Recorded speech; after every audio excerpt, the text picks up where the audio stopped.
जो कविता की कवित स्वयं हो, कौन गाएगा उन गज़लों को जो गज़लों की गज़ल स्वयं हो।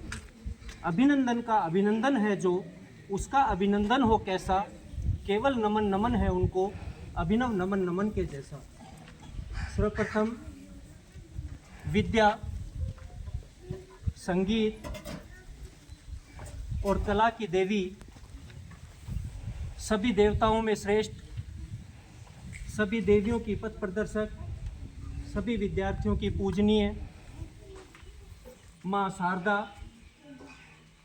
माँ हंसवाहिनी, माँ कमल विराजिनी, माँ श्वेत वस्त्रधारिणी, माँ वीणा वादिनी के चरण कमलों में मेरे हृदय की गहराइयों से करबद्ध कोटि कोटि नमन।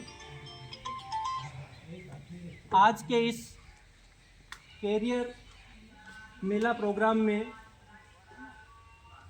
की अध्यक्षता कर रहे अध्यक्ष महोदय, सभी विशिष्ट अतिथिगण, स्थानीय विद्यालय के संस्था प्रधान श्रीमान राकेश जी, स्थानीय विद्यालय के सभी विद्वान शिक्षक साथीगण, अध्यापिकाएं, अमरपुरा ग्राम से पधारे हुए प्रबुद्ध गणमान्य नागरिकगण और तारों के समान टिमटिमाते हुए मेरे प्यारे बालक बालिकाओं,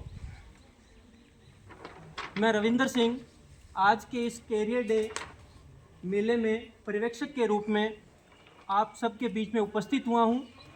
और जैसे ही मैं इस विद्यालय में आया था तो मुझे बहुत ही अच्छा वातावरण इस विद्यालय का लगा।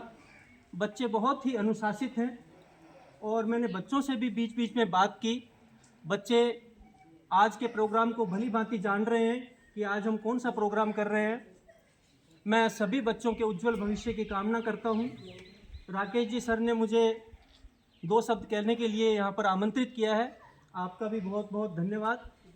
बच्चों, 12वीं क्लास के बाद हम एक ऐसे चौराहे पर आकर के खड़े हो जाते हैं, चौराया नहीं, मैं तो ये कहूँगा कि बहुत सारे रास्ते, और विद्यार्थी के अंतर्मन में द्वंद्व चलता है। वो किंग कर्तव्य विमूढ़ स्थिति में पहुंच जाता है कि आगे उसे करना क्या है। प्यारे बच्चों, परम पिता परमेश्वर ने हम सभी को कुछ ना कुछ योग्यता या स्किल दे करके इस पृथ्वी पर भेजा है, तो अपने आप को कोई भी कमज़ोर नहीं माने। हो सकते हैं कुछ बच्चे पढ़ाई में कमज़ोर हों, हो सकते हैं कुछ बच्चे खेलकूद में कमज़ोर हों, तो इससे घबराने की कतई आवश्यकता नहीं है। पढ़ाई में आपका ज़्यादा मन नहीं लगता है, रुचि नहीं है, कोई दिक्कत नहीं है। आप 12वीं तक की शिक्षा ग्रहण करें, उसके बाद आप अपने मन को टटोलें, आपके अंदर क्या योग्यता है, आपकी रुचि क्या है, किस कार्य में आपको मज़ा आता है। शिक्षा का उद्देश्य केवल ये नहीं है कि हम पढ़ लिख करके सरकारी नौकरी ही करें। शिक्षा ग्रहण करके हम प्राइवेट सेक्टर में भी जा सकते हैं, अपना खुद का कोई व्यवसाय भी खोल सकते हैं। जैसे आज इन सब बच्चों ने बहुत सारी स्टॉल लगा रखी हैं यहाँ पर, तो ऐसा नहीं है कि सरकारी नौकरी करके ही हम अच्छा जीवन व्यतीत कर सकते हैं। एक अच्छा योजनाबद्ध तरीके से किया गया व्यवसाय भी आपको कामयाब बना सकता है और आप एक बहुत अच्छी ज़िंदगी व्यतीत कर सकते हैं। पढ़ाई लिखाई तो इसलिए ज़रूरी है कि आप अपने जीवन को व्यवस्थित तरीके से जी सकें, हिसाब किताब कर सकें, आप एक अच्छे नागरिक बन सकें और किसी से बहुत अच्छे से आप बात भी कर सकें। इसलिए पढ़ाई लिखाई तो सबसे पहले है। लेकिन पढ़ाई लिखाई में अगर आप कामयाब नहीं होते हैं तो घबराने की कतई आवश्यकता नहीं है।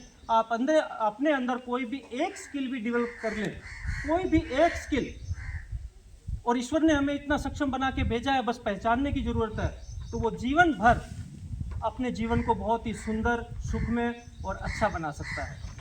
मैं ज़्यादा समय नहीं लूँगा। आप सभी का बहुत बहुत धन्यवाद।